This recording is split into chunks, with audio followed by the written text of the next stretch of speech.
안녕하세요. 귀사람 심상돈입니다. 귀를 사랑하는 남자, 귀한 사람을 사랑하는 남자입니다. 오늘 영상은 서울 아산병원 이비인후과 교수로 재직 중인 안종호 교수님께서 난청에 대한 여러 가지 정보를 드릴 것입니다. 안녕하세요. 제16회 신생아백 영유아 청각조기 진단 재활 심포지움에 참여하신 여러분들 환영합니다. 지금부터 소아보청기의 피팅과 문제점 해결에 관해서 증례와 함께 강의해드리겠습니다. 사실 이비인후과 의사 입장에서 직접 환자의 보청기 피팅까지 맡아서 하는 경우는 드물고, 특히 소아의 경우에는 충분한 시간을 내서 보청기 피팅을 할 수 있는 상황은 못 됩니다. 그렇지만 환자와 보호자와의 충분한 상담과 불편감 요구를 잘 듣고 정리해서 전반적인 청각 재활 과정을 조율해야 하는 역할이 중요합니다. 항상 드리는 말씀이지만 어린이는 단지 보청기를 하고 있는 작은 어른이 아니죠. 어린이는 새롭게 말을 배우고 익히는 과정에 있습니다. 그래서 이미 많은 지식과 경험이 쌓여서 몇 소절을 미처 못 들어도 어림짐작으로 이해할 수 있는 성인과 달리 어린이는 모든 주파수 영역의 말소리를 고르게 잘 들어야 합니다. 특히 어린이집이나 초등학교에 갓 입학한 경우 시끄러운 주변 환경 때문에 선생님의 말씀을 잘 못 들어서 학습 장애를 일으킬 수도 있습니다. 어린이는 귓구멍이 성인에 비해서 훨씬 작고 나이가 들수록 크기가 변하죠. 또한 보청기를 사용하면서 불편이나 원하는 바를 적절히 표현 못할 수가 있기 때문에 어린이만을 위한 적절한 검사와 보청기 조절 및 교육이 반드시 필요합니다. 소아 난청의 진단과 재활이 어려운 이유로는 우선 정확한 청력 검사가 힘들고, 청각 재활은 나이와 교육 정도에 따라 전문가가 맞춤형으로 해야 합니다. 또한 보청기 피팅과 더불어 정확한 소리 전달로 청각 재활 과정이 제대로 진행되는지에 대한 검증이 필요하고, 어린이는 불편을 잘 이야기하지 못하니까 어른에 비해 더욱 철저한 청력 검사와 재활 치료가 필요합니다. 이러한 청각 재활 카운슬링은 주로 가족들과 많은 대화를 나누면서 시행해야 합니다. 앞서 말씀드렸듯이 어린이는 말을 배우는 시기이고 들은 소리만으로는 무슨 의미인지 짐작할 수 있는 능력이 없습니다. 또한 어린이는 대부분의 시간을 또래의 아이들이나 엄마, 여성들과 보내며 이들의 특징은 남성에 비해서 고음역의 소리가 많죠. 더구나 어린이는 예를 들어서 지하실, 시끌시끌한 장소 등에서 대화를 나눌 때 들리는 말소리를 명확하게 구분할 능력이 부족한 경우가 많습니다. 영유아에 비해서 어린이는 그래도 비교적 정확한 청력 검사를 시행할 수 있습니다. 만약 청력 검사를 했는데 아직 보청기를 착용할 정도로 심한 난청이 아니고 한쪽 귀가 잘 들어서 보청기 착용을 안 하기로 한 아이라도 반드시 정기적인 청력 검사를 시행하면서 어린이집, 학교 생활을 잘 하는지 확인해야 합니다. 아이들은 표현을 잘 못할 수 있기 때문에 4 내지 30%에서는 양쪽 혹은 한쪽으로 점차 심하게 나빠질 수 있음을 항상 명심해야 합니다. 그래서 저는 외래에서 보청기 착용을 안 한 아이들도 6개월에서 1년마다 청력 검사를 할 것을 권유드리고 있습니다. 2살 이상 소아의 경우에는 조금 덜 자주 검사 및 피팅을 해도 괜찮은데, 역시 어른에 비해서는 자주 평가하고 조절해야 합니다. 대략 3에서 6개월마다 정기적인 보청기 점검 및 피팅을 시행하고, 이때마다 누리 청력 검사 등을 통해 청력을 확인하고 직접 귀를 사용해서 스피치 매핑을 시행합니다. 어린이가 성장하면서 신발 사이즈를 키우듯이 매번 자주 귀몰드를 새로 제작해야 합니다. RIC형 보청기의 경우 간단하게 실리콘 팁으로 교체할 수 있기 때문에 요즘엔 더욱 편리해졌습니다. 이때도 역시 부모님과 선생님의 상담이 중요합니다. 보청기 착용 결과의 평가는 크게 주관적 평가와 객관적 평가로 나눌 수 있습니다. 주관적 평가는 설문지, 일기, 보호자의 면담으로 보청기를 착용했을 때의 만족감, 불편 정도를 확인하는 것입니다. 객관적 평가는 실제 보청기가 우리가 목표한 만큼 청각 증강을 해주는지 확인하는 과정으로 대표적으로 스피치 매핑이 있습니다. 스피치 매핑은 보청기를 착용한 상태로 보청기와 귓구멍 사이에 가느다란 탐침 마이크로폰을 집어넣고 앞의 스피커에 나오는 사람의 목소리에 보청기가 얼마만큼 우리 귀에 소리를 증폭시켜서 전달해 주는지를 측정하는 검사 방법입니다. 사람마다 귓구멍이 조금씩 다르겠죠. 아이들은 성장하면서 귓구멍도 커지기 때문에 더더욱 정확한 스피치 매핑을 위해서는 직접 귓구멍에 검사를 해야 합니다. 그런데 아가들은 아무래도 힘들겠죠. 그래서 웨이더 공간을 대신하는 커플러를 이용해서 검사를 하기도 합니다. 이 경우 실제 귀와 커플러 간의 차이를 구해서 계산해 줍니다. 스피치 매핑을 하기 위해서는 우선 실제 귀와 커플러 결과 차이를 구해야 합니다. 연령별로 표준값이 알려져 있기 때문에 이를 사용하면 되지만 아주 약간은 차이가 있을 수 있겠죠. 소아의 보청기를 커플러에 달고 스피치 매핑 측정을 한 다음 이 결과에 따라 피팅도 시행할 수 있습니다. 왼쪽에 보이는 그래프가 스피치 매핑의 결과입니다. 스피커에서는 세 가지 크기의 사람 목소리를 들려주는데 녹색이 작은 소리, 붉은색이 중간 소리, 파란색이 큰 소리입니다. 예를 들어 작은 소리인 녹색의 반응을 평가한다고 할 때 보시는 것처럼 빨간색의 실선이 환자의 청력도이고 녹색의 십자가들이 우리가 정한 보청기의 소리 출력 목표입니다. 역시 녹색의 가로 실선 부분이 작은 소리가 들렸을 때 보청기가 반응하는 영역인데 이 영역이 타겟인 녹색 십자가를 포함하면 보청기가 목표한 만큼 제대로 작동하고 있다고 판단할 수 있습니다. 보시는 그래프는 어떤가요? 작은 소리에서는 보청기가 원하는 것만큼 소리를 크게 해주지 않는 것 같습니다. 이렇게 스피치 매핑을 통해서 보청기가 충분히 소리를 증폭하고 있는지 평가하고 피팅에 참고할 수 있습니다. 어린이가 어느 정도 성장하기 전까진 정확한 수능 청력 검사를 구하기 힘들죠. 특히 엄마와 함께 있는 경우를 하더라도 청력 검사 부스에 들어가서 검사받는 것을 싫어하는 아이들이 있습니다. 최근에 서울 아산병원 보청기 클리닉과 언어재활실에서는 오티콘에서 생산하는 PA5 기기를 사용해서 보청기 착용 아이들의 간단한 주파수별 청력을 측정하고 있습니다. 이 기기는 일반 진료실 등에서 검사자가 한 손에 들고 사용 가능한 기기로 주파수별, 소리 강도별로 어린이의 보청기 착용 전후의 청력 검사를 할 수 있는 기기입니다. 숙련된 검사자가 아이와 잘 소통하면서 사용하면 비교적 정확한 결과를 얻을 수 있습니다. 지금부터는 직접 검사하는 과정을 보여드리겠습니다. 아니면은 이렇게 손 드는 거야? 손 드는 거 할 수 있겠어? 들려요 할까? 들려요 할까? 오 잘한다. 잘해. 네, 들리면 네. 네 해볼까? 할까? 네. 옳지. 잘한다.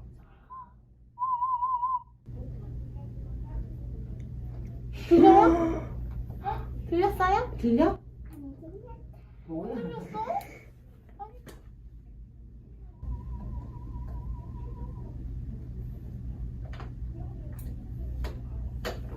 소리 났어? 진짜?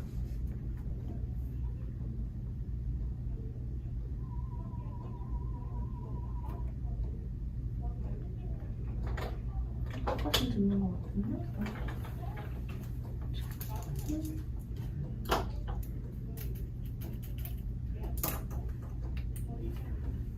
또?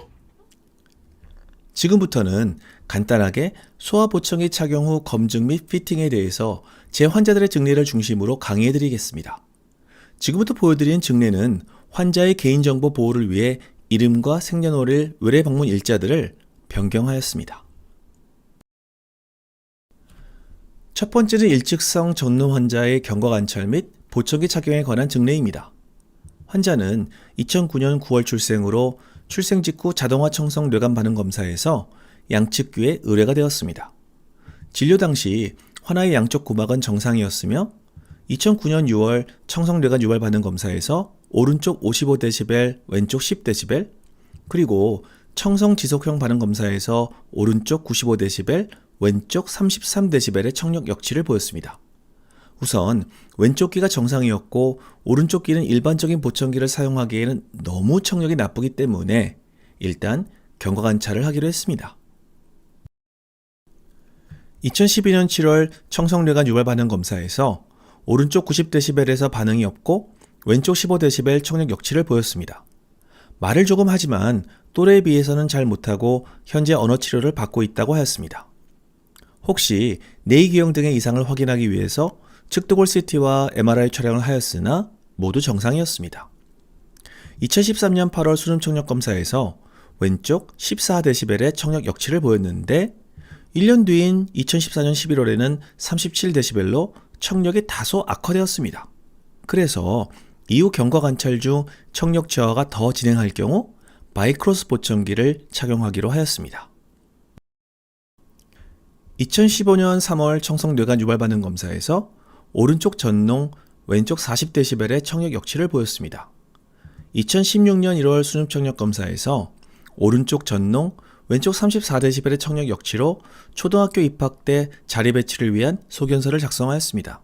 이때 소견서는 잘 들을 수 있는 왼쪽 귀가 교탁을 향하고 가급적 앞자리에 앉을 수 있도록 소견서를 쓰는 것이 좋습니다. 이후 화나는 학교 생활을 하면서 수업 시간에 불편을 호소하여 결국 마이크로스 보청기 착용을 시작하였습니다. 2016년 10월 보청기 이득 검사에서 보시는 것처럼 오른쪽에서 들리는 소리를 놓치지 않고 많이 듣는 것을 알 수 있습니다. 특히 65dB의 소리를 오른쪽 92%, 왼쪽 88%를 이해하였습니다. 2017년 4월 검사에서도 여전히 효과적으로 보청기 사용을 할 수 있는 것을 보여주었습니다. 2018년 2월에는 학교 생활 중 아이들이 크게 소리 지를 때 불편한 경우가 있다고 하여 전반적인 소리 크기의 이득을 줄여주었습니다. 2019년 3월 잘 안 들린다고 외래를 내원하여 검사를 시행했는데 수능 청력 검사에서 기존과 큰 차이는 없었으나 스피치 매핑 검사에서 특히 소프트 사운드에 대한 이득이 부족함을 보였습니다. 그래서 전반적으로 6dB 이득을 증가시켰습니다. 2019년 5월 시행한 보청기 이득 검사에서 이전과 비슷한 청력을 보였으며 양쪽 모두 92%의 어음 이해도를 보였으나 보청기 착용 전후 큰 차이가 없어서 착용을 덜 한다는 보고에 따라 양쪽 귀에 들어오는 이득을 각각 6dB씩 올려주었습니다.